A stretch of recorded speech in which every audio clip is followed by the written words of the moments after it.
Hey everybody, happy Hello, Wednesday. How's hello. it going? Hello, hello.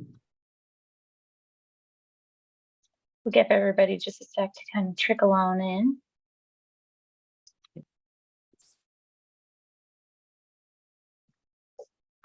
Dawn, nice to see you. Tasha, hey. It's good. It's sunshine. Good. Beautiful. Love that. It's been a little bit cold here, so I haven't gotten to be outside in the Florida sun and it makes me sad. How's everybody else's weather right now? Gorgeous. Mm. Beautiful. Love it. Love it. It's rainy, but I'm in Oregon, so Oh, that's not surprising. Fair enough. Fair enough. Well, I think everybody who has registered is at least here, so we'll pop anybody in as we need to. But in case you haven't been able to join one of these calls before, welcome. We're super excited to have you. These are our monthly community calls, so past clients, current clients, everybody like that are welcome to join even after you're finished working with us. So how we usually like to run these is we do a bit of a topic dive in. Today we're going to talk through a couple of different ways to actually enhance your client's experience of Keeper. And then past that, we'll open it up to Q&A or just kind of pop into any troubleshooting or questions or just digging deeper into Keeper as where everybody's at and just kind of meet everybody where they're at. So that sound good with everybody? Beautiful. All right, Jody, I'll let you take the floor. awesome. Okay, can everybody see my Keeper account? Yes, ma'am. Excellent. Okay, so we were talking about ways that we can kind of enhance the way that our clients view the portal, the information that they get from us, and how we communicate with them. So one simple way, it seems like it's a very tiny thing, but it helps the experience to feel more cohesive, is under your settings, practice and statements. Nope. Client portal. Sorry about that. Client portal. If you have the white labeling, you have the opportunity to do additional branding. So you can change the colors that are here to match your logo. You can change this color here, the header, the words, and even the button. And though that feels like a really small thing, having it match your logo looks pretty sharp. If you, of course, I just lost it. Okay. In addition to the branding, utilizing the sticky note and the resources tab, so toggling this to be on, you can do a lot in these sections of the client portal.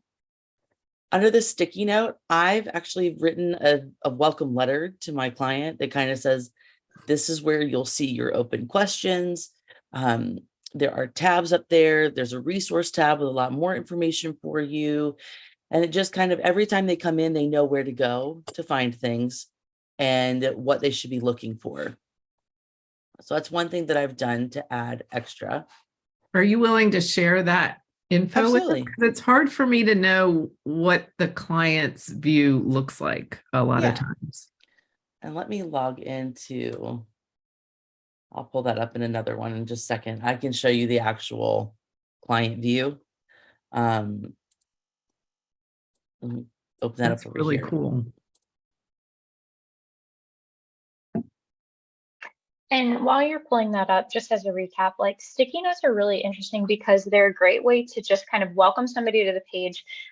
There's the resource tab that you can do far more extensive notes and everything like that. So we'll show you that here in a second. But the sticky notes are a really great way to just kind of welcome and add any quick, super quick notes to that front when somebody opens up the portal. Yep.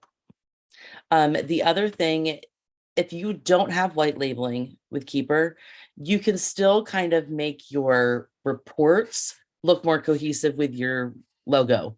Because even if you don't have white labeling, you still have a logo that you can upload into Keeper for those reports. And here under practice and statement settings, you can choose the accent color on that report. So again, it just helps it to look a little bit more cohesive. And I'll show you on This one, when I go to reporting, that accent color is this color here. Oh, yeah. And so you can't change it for each client. It's just one for the whole firm. So that's where if you had your logo on the front cover, then you can have that up there as well. Let me show you from the client view. And Jody, Johanna had a Yeah. really great question. When it comes to the sticky note, is that the same across all clients, or can you customize that per client? The sticky note is going to be the same across all clients. So you can only write one sticky note. And again, that's in your settings where you do that one. Where you can add customization for your client is in the resources tab. And I want to show you what I've done for this client. I put in here how they can reach me. With this client, we always do quarterly sales and use tax. So I have in here a link to our Google Sheet where we do our practice run and make sure that we've got the numbers right. I've got the link directly to the North Carolina Department of Revenue where she is actually going to file that information. With my client, we kind of do that part together and then she files on her own. So this was a really good tool for her. And then annually here in North Carolina, we have to file our annual reports. So I have that quick link here as well as a reminder of how much it's going to cost.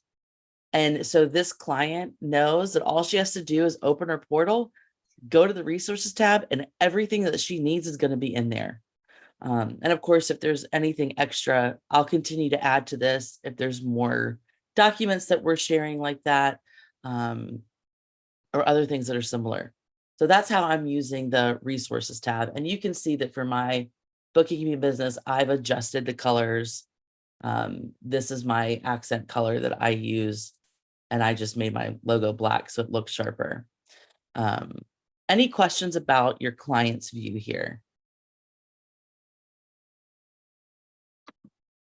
And I think just to plug like how to make this as efficient as possible and kind of streamline, I think especially if you have clients that are in the same kind of boat or that have the same kind of services, it would be really great to be able to kind of template that out, right? So maybe you have your clients that you do quarterly, it's just like super basic.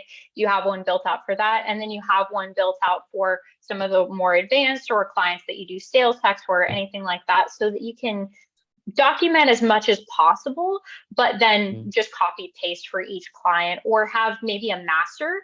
And then when you create that client in your onboarding process, you go in and delete anything that you don't need for that client as a way to streamline. Yeah, that's an easy way to do it as well. This is that accent color I was talking about that you have. Even if you don't have white labeling, you can adjust this color and you can put in your logo here. That's still spinning. Okay. One additional thing with your reports under practice and statements and reporting over here. So that's where you've got your accent color and you can kind of do other little adjustments if you want to. But you also have this option for, it says legal disclaimers, but you can put anything you want to in here. So this one would be like a note for your clients on the cover page. So at the bottom of the cover page, you could have something written there. Now, again, because this is in your settings, it's going to be all of your clients. You won't be able to change it per client. But then you also have footers that you can put on the bottom of every page. Again, a lot of people use this for their legal disclaimers. But adding that in there, again, it's a small touch that shows that you took time in creating that report for them. Those are the like 4 main things that we were thinking of that can help. They're like just the little things that add a little sprinkle onto what you're doing and show that you've put the effort into it, and makes it look really polished for your clients. So any other questions there? That was our quick highlight for today. From there, we're happy to kind of dig into, just go around the wheel and see where everybody's at, or if anybody has any specific kind of questions about where they're at in the process, or just even how Keeper works, this is kind of our open forum where we're happy to take the discussion kind of wherever anybody would like to take it, and we have plenty of time to do that. So don't be shy and feel free to speak up if there's anything that you're curious about, or just like, okay, how does this work though? We're happy to break into anything.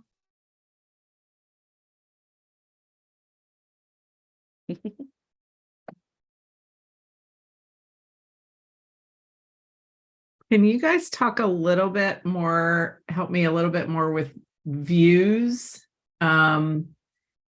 Is there a way? So Jody knows how I have mine set up for, I include like what day of the week do I work on that client? And so I can have a view by the day of the week, but I also have projects, and I would like to be able to have they are included on a day of the week view, but I would like to also create a view that is just the projects. And I guess I think I know how to do that, but if you, and then within a view, can you sort it otherwise in a way that is not alphabetical? You can sort by any one of the columns. Yeah, so in your, and just to make sure you're talking about your client view, right? I'm talking about when I'm This in page the here. client list, and yeah, I'm there. But what I mean by sort is like I want to change the order manually because I want it to be in like I want to do these guys first, then these, then these, then these. Oh, Yeah. no, you can't. It's not like you can't, like what you do with tasks where you can grab and drag and move Right. them around. You can't do that on this view. I Okay. don't want to do that. The only thing that you can do is sort by columns. Right. So Okay. yeah, anything that has the arrows up and down, you can sort by that. So if you wanted to have some kind of numbering system, you can always add a column that is just a blank text column. Oh, okay. And then you could use that for awesome. anything at any point in time. So under your all client settings, you can come over to properties, add one, and make it just text, and call it anything. Save that. I probably would reorder and bring that one to the front. So do I Close have to give that. it a name? Yeah, you won't let you save it if it doesn't have Yeah, a name. you'll have to name the section, so you might as well do like priority or Okay, yeah. Special daily notes. order. Yeah, special note, miscellaneous, notes, like anything that. like that. Okay. Then you Okay. have the freedom to type in anything at any point. So if you Right. are working on, you want them to be in a specific order, you can put in numbers. If Okay. you are utilizing a field like that for like one-off things that are coming up, something special that you have to communicate to your clients or your team, you can do that in there as well. And of course, by using this, you can hide that column at any point. So you can just have it show when you want it to be able to order, put something in a specific order. Right. And then when you don't need it, you can turn it off. Right. Okay. Yeah. I remember we set that up for my, I have a view that is called change the day of the week view. And that's, yeah. Okay.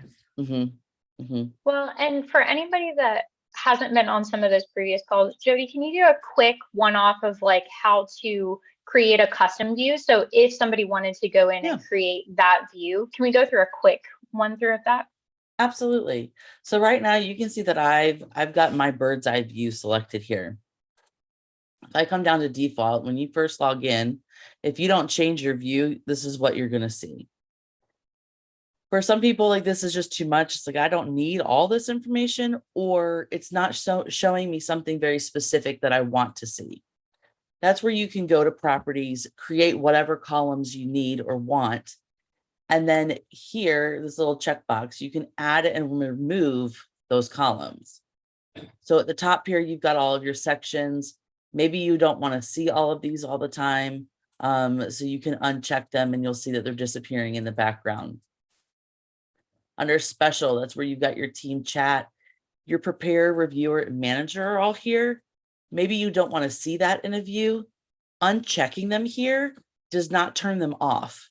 It just takes away the visual of those columns. So you just don't see them. They're still there and working in the background. So maybe that's all I want to do, but I want to add in this one, and I need to see when the next run payroll date is. Close that. Once I have the information that I want in here, I can then save this as a new view. So once you've made some kind of change here with either filtering by using these and filtering, or adding or removing columns, whenever you do that, this will pop up to save your view. You simply click save, give it a name. You have the option to make it private, so it's just going to be you and your account. You're the only one that's going to see that setup. Or you can make it firm wide. And if you click on that, 2 little people will pop up next to it, and it will be there for your entire team to see. So now, if I come in and I'm on the default view, I have the option to quickly switch that. Here's the ones that are for all of the team members, because they've got multiple people next to it. I can just click on whichever one I want, and it quickly changes so that I can see that specific information.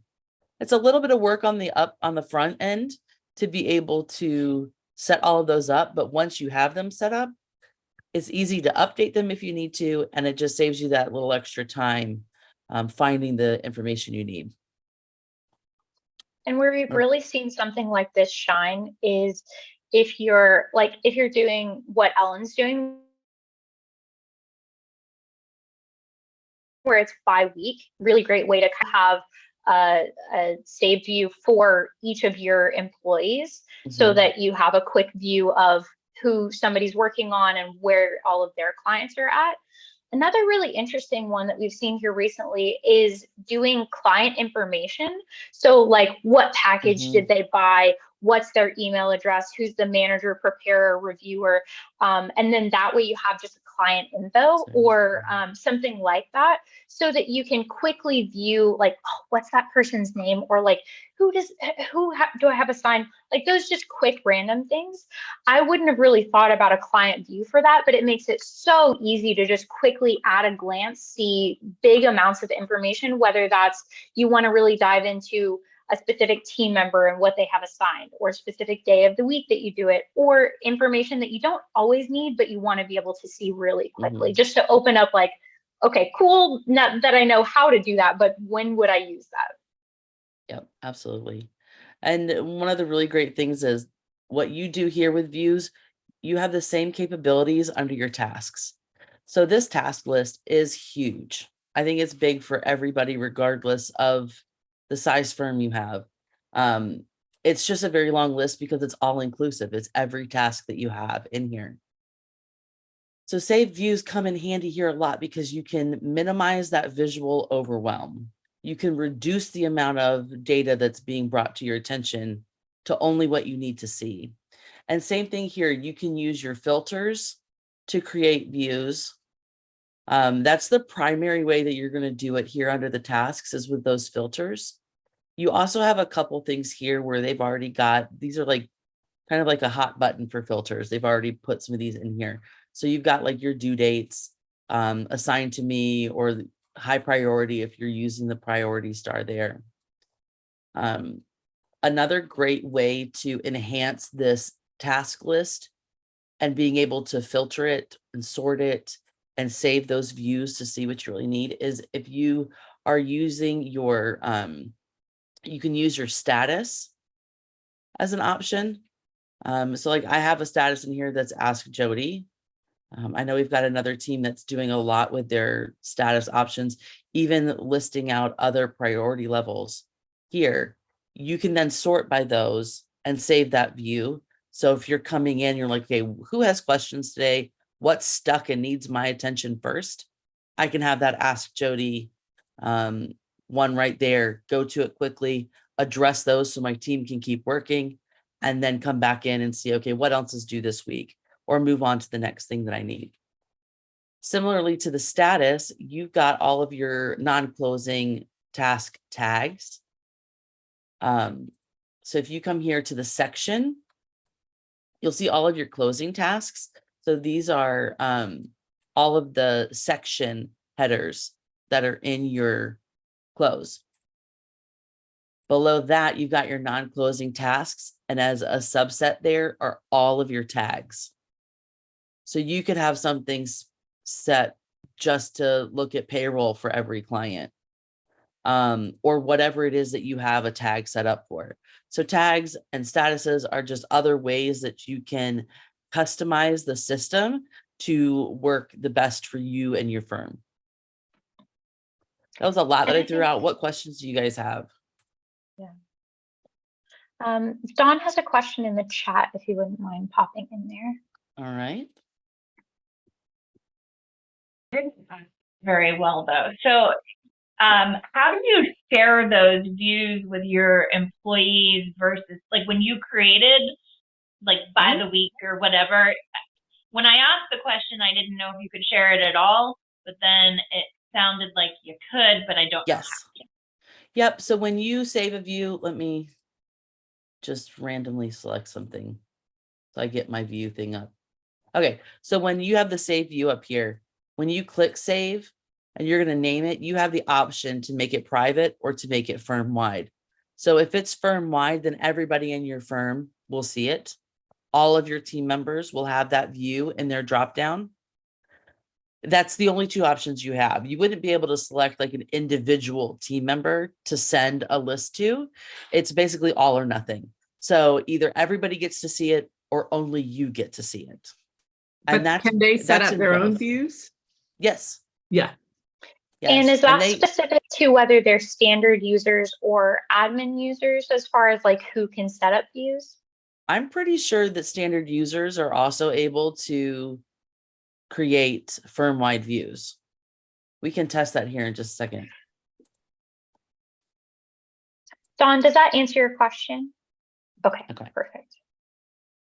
And I think a lot of this can feel slightly overwhelming sometimes because there are a lot of options. I think that that's just Keeper in a nutshell or most systems.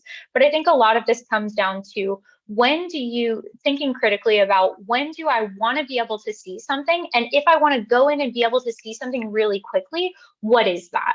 Is it I want to be able to go in and quickly see what's super high priority? Is it like I want to be able to go in and see the questions that my team has to get them rolling on the day? Just those little things can be the best place to start, because this is not, nobody needs to have every single view or create all of the different like task views or anything like that. I think it just comes down to what do you do most often, or what's the information that you want to be able to see, but just don't have there's too many clicks to do that in the second you need it. Right. So this is a standard view, a standard user's view of Keeper. And yes, they have the exact same capabilities here. So any team member can make a private list or a firm-wide list or view, I mean. So that's open to everybody. While I'm in standard view, a standard user's account here, do you guys have any questions about what your team members see if they're a standard user versus what you see as an admin or super admin? Not yet. I don't have any Okay. team members. I'll ask that question when it's relevant to me. That's good. That's good.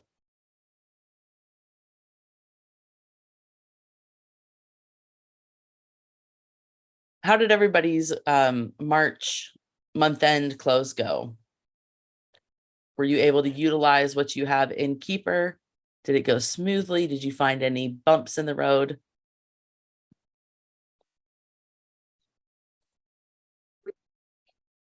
I feel like I'm talking more than my share, but I tend to Fine. like, because I don't have employees and because it's just me, like now I have, my Keeper is way more robust than I need it to be. And so I'm just like going 90 miles an hour, like, yes, click, click, click, click. Cause I don't have to look at all the stuff, which means that I'm not taking the time to really read and make any edits that I see. And I'm always like, okay, next month I will look at it more closely. And That's easy to do.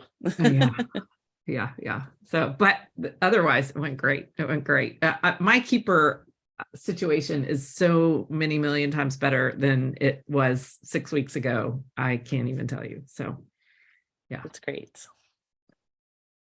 That's awesome. And you bring up a really good point, especially when you're by yourself. It can be a little bit of a, okay, do I take the time or do I set it up for the future? Like, do I make something that's helpful now for me to get through the closes so I can just keep my head above water? Or do I build out this robust system for my team, right? And sometimes we have to kind of straddle the line and be like, okay, I know that bringing my team on is like within a few months, so might as well just like get the information, maybe schedule like the day after I do that close while it's fresh in my mind to like, okay, I'm sitting down to review this and like actually go through line by line so I don't have to do it again. But it depends on where you're at too, because there's definitely some merit to making a system that works for you, even if that's going to have to change here in a little bit. And I think that's some of the most difficult thing that is a really personal choice, right? Is it, okay, I'm going to build this out. I know it's going to change. Let me just get something that's workable right now. Or do I want to build it out and take a little chunk at a time to make sure that it's built out so that when I hire somebody, it's easy peasy. And it really is the eternal toss up. And there's never a good answer for that. It's a combination. And I find that I'm constantly thinking about it. So I have a million little pieces of paper. So this is Keeper, download bank statements task, include links to bank login sites, and include a link to a Loom of me doing it. So like ultimately, because I just read, all I need is download bank statements. And I've got, Chrome bookmark folder for each client with each login that I need, and everything is all there. But if I'm my contractor, that link needs to be inside that task, not, somewhere else. So it's just, I'm constantly like, oh, I could do that. Oh, I could do that. But they live on these pieces of paper and they don't get done very efficiently. So it's hilarious.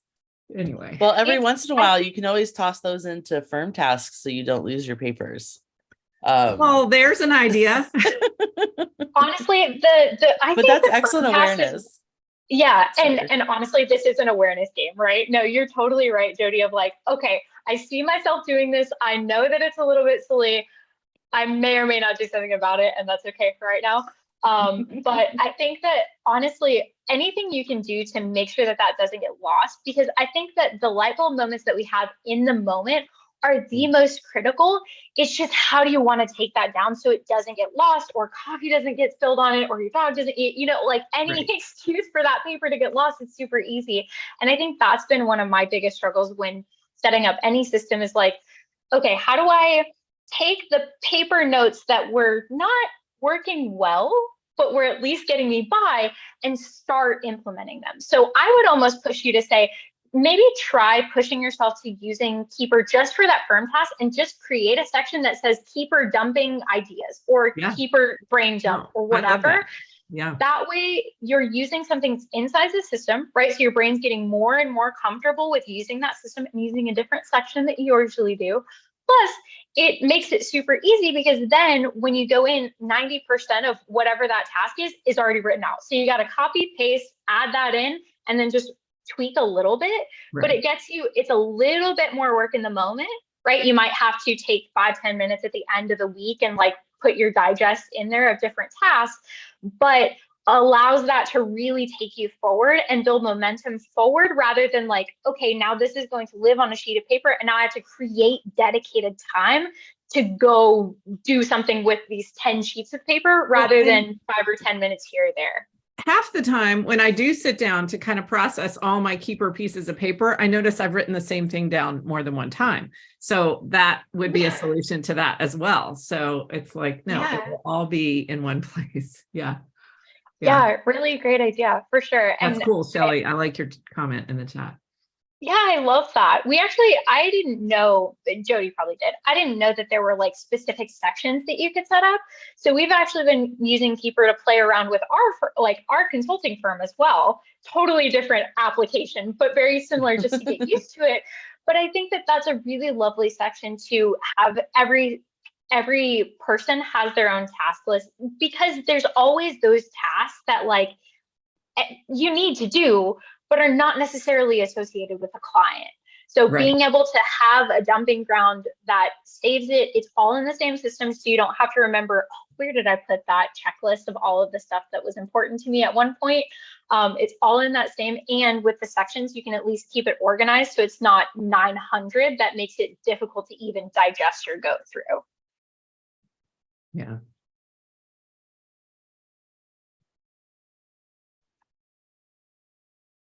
And Ellen, when it comes to like taking those little steps, one thing that we found is like setting a goal or setting a focus point for working on one template at a time. And I think Yeah. that's been really helpful, instead of, because I mean, the mountain of templates is lovely, but it also can feel really overwhelming when you have to go through line by line and see how it's working. So maybe you set up for next month that next month, I'm just going to let my brain really focus on the month end close. Like that's the biggest chunk. If I can get that done and ironed out, I'm going to be most of the way good for any new clients I need to bring on and for any subcontracting that I'm going to have to do. But maybe you just set your focus for month end close. That's what I'm really focused on. And then maybe that day after that close, after you can take a breath of relief, but it's still fresh, you can go through all of your little sticky notes or all of the list info tasks and say, okay, what do I actually need to change? And what, now that it's fresh, but I'm not having to struggle with also doing the month end close, let's make a tiny bit of space, even if it's 30 or 45 minutes, to just go through and figure out what I actually liked or what I didn't need. Those kind of things can help if you break it down by chunk and then set aside less than an hour to go through it. It really feels like it takes a lot more time than it does, but even creating that space while it's fresh and blocking that off and saying, okay, I'm not scheduling over this. This is block dedicated time, can really help, because sometimes our brain's just like, I don't want to do that. I'll do it next month. But then it just gets kicked down the road. Right. So along those lines, if I make edits to the template that is already applied to the clients, I have to reapply it. And Yes. then I need to go into the client, because I might have, if I deleted something in the template, but it was in there when it was applied the first time, I've got to delete it from the client. Yes. And then it will stay deleted though, right? Yes. In the next month. Yeah. Okay. Yeah. Mm-hmm. Yeah, and one way that you might be able to make that easy, because I know that that sounds like a heck of a lot of work. That's part of the reason that we end up doing a little bit more of a conservative approach on the front end and just trying that template out with one client, so you don't have to reapply across all of them. After you've gotten there, though, you still need to redo it, right? So one thing that I saw in the group, actually, in the Keeper group recently, was somebody set a specific tag for those tasks that they deleted, that they realized it was in the old template. I don't need it anymore, but I know when I reapply this template, it's still going to be in there. But I want a quick way to know if that's the right task I need to go in and delete. So for that task that needs to be deleted, or that's no longer going to be, like, essentially the task that is in there that is not going to be in the template, that if I reapply, I wish it would delete, but there's no easy way to do that. Just set those tags, and then you can filter by tag. It makes it a lot easier to at least go back to that. So I know that was a lot of words. Did that actually come out coherently? Mostly, I think so. Yeah. Yeah. Yeah. That's Yeah. actually a great idea. And you would be able to use, if you did have a tag. So if you're talking about non-closing tasks that you're getting rid of and you want to delete that, if you have a tag that says delete, you can filter your task view by that tag and do all of your clients at one time, deleting what you need to delete. Because if it has a tag or even a status of delete me, then you can sort by that. You can have a saved view called delete these things, whatever you want to call it. And that will save you from having to go inside every single client to delete one task. If you have some way of being able to pull it out of your task list, then you can sort by that, bulk select it. I think you can bulk delete. I haven't tested that. No, so Um, you're saying but if still I it would be delete easier. it from that tasks view, it's going to automatically delete it from the client, from the closes? Those are non-closing tasks that you're talking about, right? Let me just do a quick test to make sure. Because that this would something be, that- Talk amongst yourself. Why? I have a question. Set sorry. status. No. Oh. Good. I'm wondering why you wouldn't just delete like that item from the template. You would delete it So- from the template, but deleting it from the template will not delete it from your client. And my hope was incorrect. Oh, Um, okay. but now I know we can ask Keeper to please give us the ability to delete tags or to delete tasks from the task list. So let us jot that down. okay, all right. And we'll So- get Keeper to update that at some point. Because that would Now, and save a even whole lot if- of time. Yeah, even if we can't both delete it right this second, which we'll definitely put in that candidate request, and I'll send that out in an email so anybody who wants to can go upvote Upvote that. But even if we can't do that, I think that line of logic still works, where it makes it a lot easier to scan through and find that status or tag or whatever you decide to do, and at least allow your brain to like point to that task in everyone, so you're not having to click and scroll through quite as much. And remind me how to create a new tag that says delete me. Sure. Yeah. Let me get back into the admin. Here we go. And I want to go back to somebody had asked about deleting it from the template as well. Unfortunately, deleting it from the template does not delete it from your client. So that's where brainstorming these ways of how can we make sure that we're getting rid of the information we no longer need, but still being able to, save time and update things quickly. I'm going to keep brainstorming on that because I'm going to see if I can figure out some more efficient ways of doing it while we're waiting for the ability to bulk delete from the task list. But yeah, to create new tags or even to create new statuses, same place. Come up here to your settings, practice and statements, tasks tab, right here at the bottom. Your non-closing task tags and your task status options are here, just like your closed status is here as well. Okay. So coming in here to task tags, you can remove things that you're no longer using. You can edit the word if you just want to change something.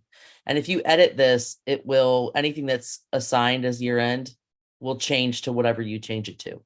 Okay. So you don't have to worry about going back in and re-tagging things if you're just trying to change the wording. And these So that's where your tags, task tags live. they only apply to the non-closing tasks, right? Because everything else is a closing task, so it doesn't Correct. really need a tag. Correct. Yeah, The only okay. other place that you'll see these tags is in your firm tasks, Right, because okay. the firm task sections operate similarly as the non-closing task section. Okay. So Okay. you'll see the tags there as well. So you could always add something that's just specific for your firm stuff, like training or any number of things there as well. It will show up in your lists inside your client on the non-closing task list. But you can have it in both places there. And let me just throw this out there. If y'all ever wanted to create a resource, it might be suggestions for tag names. So there might be things that we haven't thought of that we could use it for, that if we saw that in a list Mhm. of options, we might say, ooh, I can see how I might use that. As one who can't think of things from scratch, but if somebody gives me a starting point, I can say, I can go from there. Anyway, I'm just thinking about that. Like you have this giant list and I'm staring at it going, oh, wait, maybe I want that one or whatever. So anyway. Yeah, and I Yeah. keep looking at No, my really list appreciate thinking how I keep wondering how I can revamp it. Like, how Well, can I yeah, scale I this mean, down? Do I really need all of both these? statuses and tasks or tags would be helpful because that spurs ways for us to think of how we can use it that we haven't we didn't Right. think of. Yeah. I like that. Yeah, we'll put that together, and not just the non-closing task tags. I want to do both the tags and the statuses, because we working with Debbie's team, they're really utilizing both of them, and they're doing it in different ways so that they can have more ways of sorting and pulling up the information that they need without making one or the other too cluttered. Right. So it's helping to kind of split those out, which has been really helpful for their group. I was thinking the same when you were talking about views, the different way that people are using views. Like just some, not the specifics of what creates their view, but I literally was working on client questionnaires today, putting them into a cohesive format. And then I saw your view where you were like, here's, you could make that, but I would have never thought to use Keeper on my own. So I think the same with views would be super helpful. Yeah. Okay. Yeah, I really love that. And that's I'm glad that you guys pointed that out, because part of this is we know a lot about Keeper, but it's like we see new ideas every day, and it's like, how do you put that out well? So I appreciate that. And we'll create some quick screenshots of like ideas that we've come across or different views that might have been really cool. While I'm thinking about it, just want to make sure we're not breezing over something. Does everybody understand the difference between a closed status and where you would use that, and a task status and where you would use that? I just want to make sure that I didn't breeze over that too quickly. You Are you could okay on that? you could elaborate a little bit. I mean, Okay. I know you've Okay. talked about it before. I feel embarrassed that I constantly Don't be embarrassed. No, come to no, these- no, don't feel silly. You're probably voicing what somebody else is not. So yeah, Um, no, it's all good. Yeah. So we showed you here in practice and statements where to change them. Yeah. And these are the closes here. So where it is, close status is here on the client list. Mhm. So that's what you see for your entire client, the entire project. The entire close, however you want to word that. It's one status for the whole thing. Your task statuses. Come in here, sure. Did I open one that has nothing in it? I did. Hold on. All right, so your task status is individual tasks. So you'll see here that all of mine say not started. I personally haven't been utilizing it. Again, when it's just you, sometimes it's not something that you need to use. When you have more people in there, it may be more, but the default ones are not started, in progress, stuck, waiting on client, and done. Those are all the ones that are already in there. I added these three for low priority, high priority, ask Jody. And you can add as many as you'd like. So it just depends on how you're using it, if you're using it, and what's driving that. Your client or your close status. Let me go back to practice and statements. Your close status can drive notifications.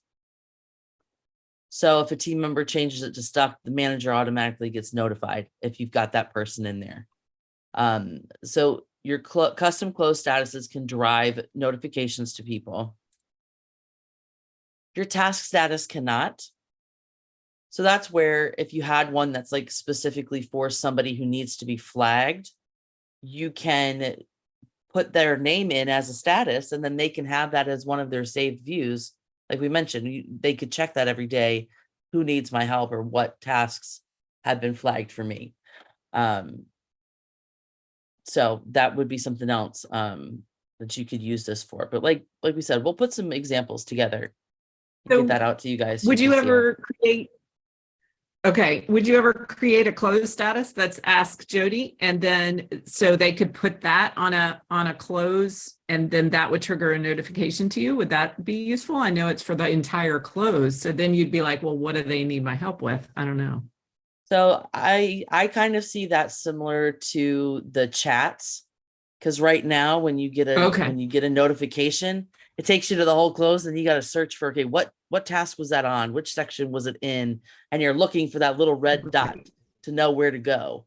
I think for Right. me personally, putting that as my close status doesn't necessarily tell me why. So I would still, or like what Yeah. it was. Now you Or can what always do task those it was things. associated Yeah. with. Now if it's something for the entire client, by all means, you could do that. Mhm.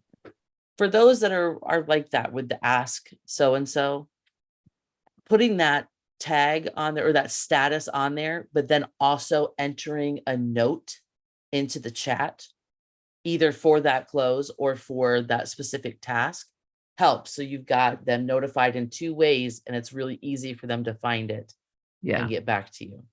So yeah, there's so many different ways to utilize these features when you start thinking outside the box. And again, like when we've got examples, we see somebody else do it, then it triggers our imagination in ways that we could use it. Mhm. Yeah, and Ellen, just to kind of clarify, I think the most common way that we see those like closed statuses are like a really good example of the ones that are up, of like where are they at in the general big scheme of the process? Are they onboarding, cleanup, setup? Like where are they at in the entire journey?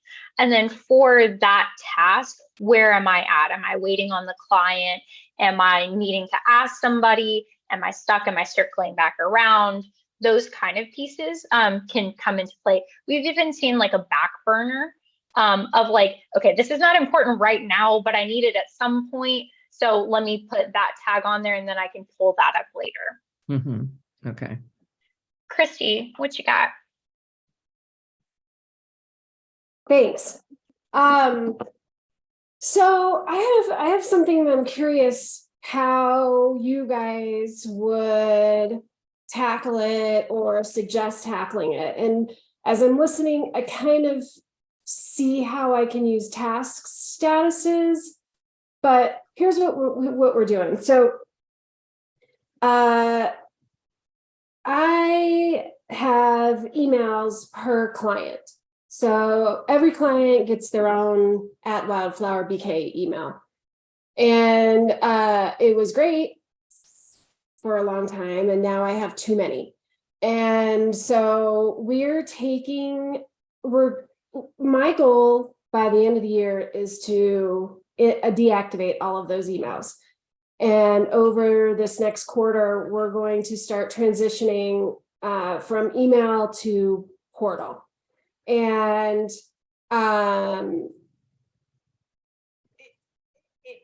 my clients are going to take a long time. So basically, Johanna, who's on here, who you can't see because I didn't get her a camera, she's going to be monitoring these emails. And basically, she's going to get the email and she's going to put it into Keeper. And the bookkeeper that's assigned to that is going to, my goal is for them to see it in Keeper, respond to it through the portal, and slowly kind of train my clients to use the portal. We're trying to figure out what that looks like. And I'm wondering if you have any thoughts or suggestions. And yeah. Yeah. Okay, so Any thoughts I or- think my first question is, how are you currently using that email? What communication is going back and forth? Like we are using it like we would use any other email.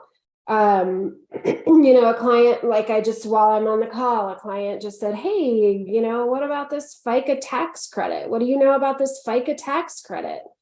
And so I go to my email and I get it and I respond in my email. But what I want to do is, like, let's say I want Johanna to see that and I want her to put that, like, hey, this client is asking if you know anything about this tax credit.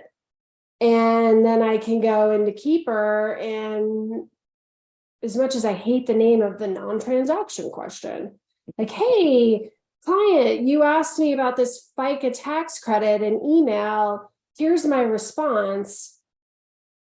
And then Yeah. I push an email through the portal that says, Right. hey, go to your portal to see my answer to your email that I could have Yeah. easily responded to via email. Okay, I want to make sure that I understand. So the email that has the client name at Wildflower, is Yeah. that one that they are using, or that's who they're sending it to?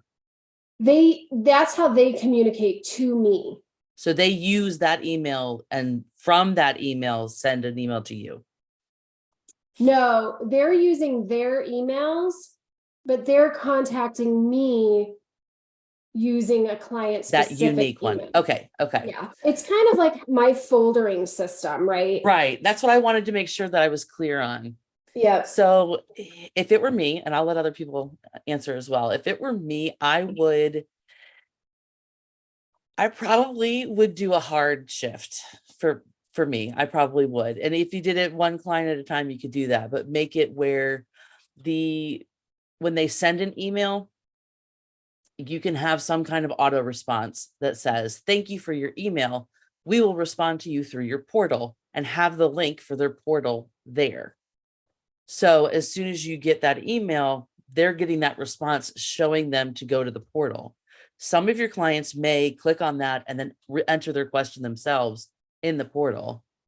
If not, goes back to your question of how do you filter email questions through Keeper to then make it in there.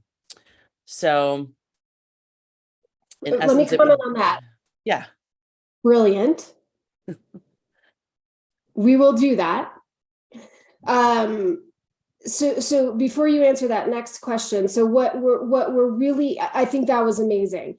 But what I need to do is like, how do I then what is the best way to get that question that the client sent to the email into Keeper so that the bookkeeper sees it in Keeper? So if you do a hard push here and Yeah. just send an announcement to your clients and say, these emails will be they'll be inactive starting whatever date. And Yeah. we're going to be using your portal going forward. And you have this auto response that constantly reminds them when they forget and send it to that email. Maybe you have that set up for a month. If you want to, you could, somebody would still be monitoring it. But Yep. if you want to, you could say, please submit your question here Yep. and force them to go to the portal. Now, there Yep. are going to be clients who aren't going to do that, and your questions will still be there. Yep. I think, but if you do a hard push, it's going to be limited. Yep. The number of, you'll have more clients going to the portal, less sticking to that email. If you've made the announcement and then you have this auto response always to them, and you Yep. never use that email to respond back to them again, you always respond through the portal. I think you're going to have a shorter turnaround time on getting that transition done. But then, I think because it's only going to be a few here, or it may only be for a limited time, I would either create a section in your firm tasks that say client questions, so that they're outside of the non-closing task and cluttering up that section within the close, and put it into firm tasks and tag or assign it to the person who needs to answer it. Or you can put it in the non-closing task section. Those are the only two I can think of right now that would be the best place for them. And And one maybe thing that even put a always comment chimes in- into it. Yeah. You can also use the chat feature, tag the bookkeeper who needs to answer it. And just say, hey, this client has this question. That might be better too, because then you don't have to go to any section. It's just like right here on this, you could just put at whoever has to answer it. Here's the client question. They'll get notified, and then they can go into the client portal to answer it. Okay, that's good too. Mhm. And one thing that I've heard over and over in the group that has helped when you're doing that kind of formal, like, hey, we're transitioning, and also the reminders when somebody does email in, is having a screenshot of the portal, because you can go and toggle on like client view. But for a lot of the clients that are hesitant because I don't know how this portal works or what I'm going to do with this, it reduces that amount of resistance when you can see exactly what it's going to look like and how easy it is to go in there and click and add a question. So it seems like a really tiny thing, but it helps kind of add some visual and add the expectation of what this is going to look like, that it's not super hard, and also continues that redirect to kind of pattern or train that new habit. Yeah, And to so like in piggyback the on that- announcement, you mean like in the announcement, say, hey, this is where you add those questions. Or even That's in good. your reminders too, that auto response could Yeah, have the screenshot. But if you Yeah, I would add do both, yourself, but- add yourself to all of your client portals. So and that's what I did with this. So I can see every one of my clients here. So I have their view. I could shoot a Loom. I could do a screenshot of their actual portal so that when they go into it, it looks exactly the same if I needed to. Again, depending on how many clients you have, that might be some work up front, but it also could help the transition be a little easier. How do you add yourself to every single client portal? How do I have myself? Okay. pay attention to you're gonna be doing So if you go to, nope, you go to client portal, Okay. all contacts. So I added myself to one client. So let me go in here. You go to client portal from within your client's books. You can add in, add a contact. So I you're added within myself that to client. one. Okay, okay. Yeah, when you're inside the client, you can add a contact. So I've got myself added here. And then if I go to client portal in all contacts, just like you can do for your standard, for your team members, you can add as many clients here as you need them to see. So if you've got yourself added, oh, you can add yourself here too. So you Okay. can add from your settings and then select every one of your clients. Then you have your own login and have their view anytime you need it.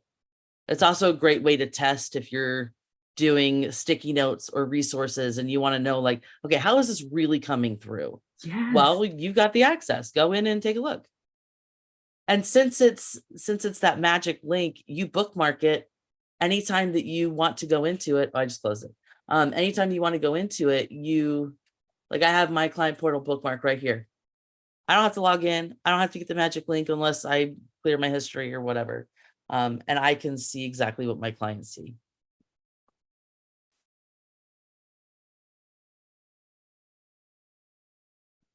How will you go over how you actually look and see what it looks like on their end? Like I On saw their you end? added yourself as a contact, or I guess you added the contact. How do you get to the place where you would see what it looks like? Okay, so you I can do guess. that a number of ways. When you add somebody as a new contact, Uh-huh. so you add the contact, you're going to see here, send email. You send that email, it's going to say, hey, here's your link to your portal. You can go into your own email, get that out. You can also preview from the client. Actually, no, from right here. Client login, click on that. The first time you do it, it's going to ask you for your email. And then it's going to send you a magic link is what it's called. Once you've done this once and you have that magic link, you go into your email, click on it, the portal will come up, bookmark it, and that's all you need to do. So it doesn't, you'll be able to see each of your clients. Yes. So when you're Pages in the in there? client view up here, so this is the same, like if your client has more than one business, then they're going to Mhm. see this. Like right here, it says that I have a whole bunch of questions in another file. That's because I have another client who has a lot of questions. Up here, We're not our own business has seeing it. that. Oh, you're not? Mm-mm, we still see welcome to your client portal. Oh, I shared a screen, not my whole thing. So you can't see that at all. Share. I also want to be respectful of your time. Like we can't get enough of you, know. apparently. Well, I can talk about Keeper and stuff all day long. But we will wrap it up. So up here in the very top, they will Okay. see, did you see where when I clicked on the email, or did everything stay on that No, one but screen all the time? I've seen that before, and Okay. I think I'm good with the logging, and I just So- don't think I realized that there was the ability to like have Yeah. one email be attached to separate Right. So if you have a, like, the So same thing, that's if you have a great. client who has more than one business, Mhm. you add them to one, you add them through the settings so that you can have them in as many clients as you need to. They will have this same option here where it's a drop down and you can Okay. shift and sort through whoever. So if you add yourself to all of your clients, then you'll have all of your clients here. You can bop into any of them to see what it looks like on their end. Wow. Cool. So if they're like, I don't know what you're Love talking it. about. I can't see it. You're like, I know you can, because I can see Yeah, it too. where do I go for that?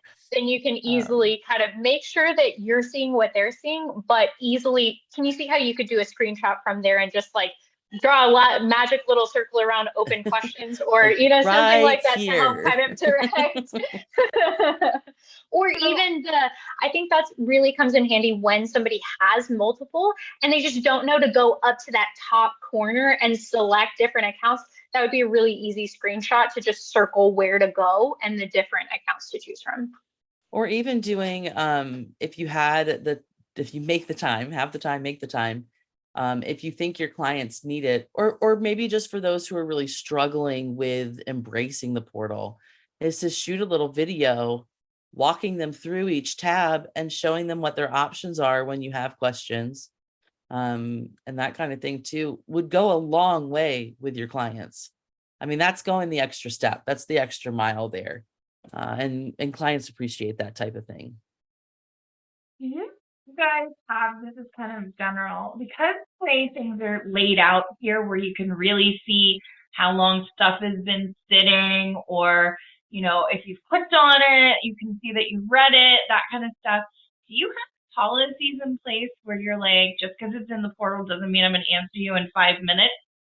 It seems like anybody wants faster turnaround in this situation than in emails where they're not staring at the sent email.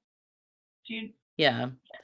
I mean, I would just say, you know, my turnaround time is the same with the portal as it is in any other communication. Phone call, email, portal. If I say I'm going to get back to you within 48 hours, then that's when I get back to you. It doesn't matter the method.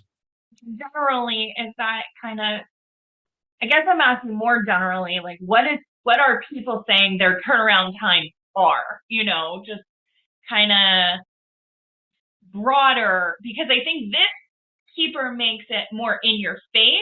Yeah. That you need to have that policy, but then generally what does everybody kind of use? This would be a fantastic thing to put on your sticky note. Mhm. Your turnaround time. Seriously. Because when they come in to ask you a question, they'll know, oh, I'm going to put this in I here. I'm usually not going get to back expect a in response. this amount of time. Exactly. But Yeah. to answer your question, Dawn, I recently helped a client who had 3 different turnaround time that vary depending on the service tier. Yep. So for their lowest one, it was 4 business days. For the middle tier, it was 48 hours. And for their top tier, highest paying clients, it was 24 hours. What it comes down to is what's comfortable for you and what do you want your policy to be? I've seen it anywhere within those. 2 people might, instead of saying hours, they'll say 2 business days. It's really your preference and where do you want to draw a boundary? Yeah, and I think the important thing to think about is at your busiest, what's something you can be consistent with? Because it's not the times that you have all the time in the world that you're really going to have the 48 hours. That's the time that you're going to be in there to pop in 5 minutes. But it's really thinking about at month close, at 1099 season, what's something that you can push yourself so that you're still remaining like really upfront with your clients and your clients don't feel like they're being strung out or anything. But at that point, what's really going to be achievable? And I think that that's what I would consider is what can you do at your most busy?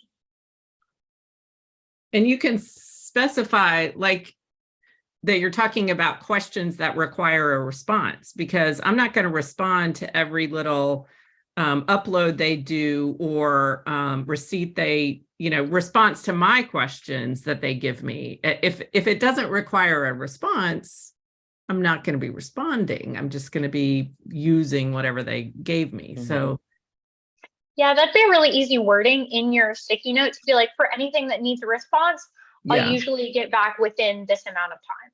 yeah, Something I like love that. And I would stick with the business days. That's something that I've seen utilized more and more, but it gives you a little bit more flexibility than 24 hours and 18 of those you were sleeping or anything goofy Mhm. like that. Because again, a lot of this goes toward what can I expect as a client who has a question, who really needs something answered, may or may not be urgent, but it feels urgent. And where's that middle ground between not jumping over hoops and stopping all of your work, but still allowing somebody to feel like you're there so that they don't feel unseen or unsupported. I have one more quick question. Can you put a link inside your sticky note? Like a link to my policies page or something like that? 2 I seconds know you and I can will with test it. resources. Okay. Yeah, resources you definitely can. Okay. Let me test it super fast. You guys are amazing. Happy to help. This is our favorite time of the month, honestly, who's getting Mhm. to pop on and just answer questions. But I will say, as we're starting to wrap up and as Jody's testing that last thing, if you start to play around with this and you get deer in the headlights looks, or you're just like struggling with something, or I always get this, I get off a call and I'm like, cool, I have no other questions. And then I have 10 flood in. Just email us. Like, we're here. That's easy stuff to handle. We understand that we're cutting this off and that's okay. So feel free to keep the communication lines open. We're happy to answer either on the weekly calls or on these monthly calls or just in the email. That's awesome.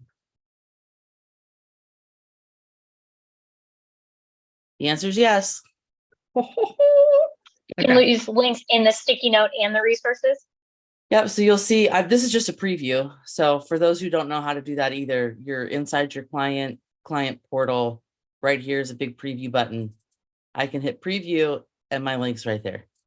Click that, it'll take me to that page. So yes, you can have links in that as well. Got it. You can't do the formatting like you can in resources with the bold and Oh. making things bigger and Emojis, maybe. yeah. Well, I don't know about the emojis, but That'd be a good test. yeah, but I know that you can't do the bold and all that kind of stuff. Okay. And you also, I think, can change the name of the resources tab. So if you don't like the word resources, I feel like I've seen that option somewhere. Rename. Oh, no, that's not it. Yeah. No. Okay. Maybe I'm making that up. Never mind.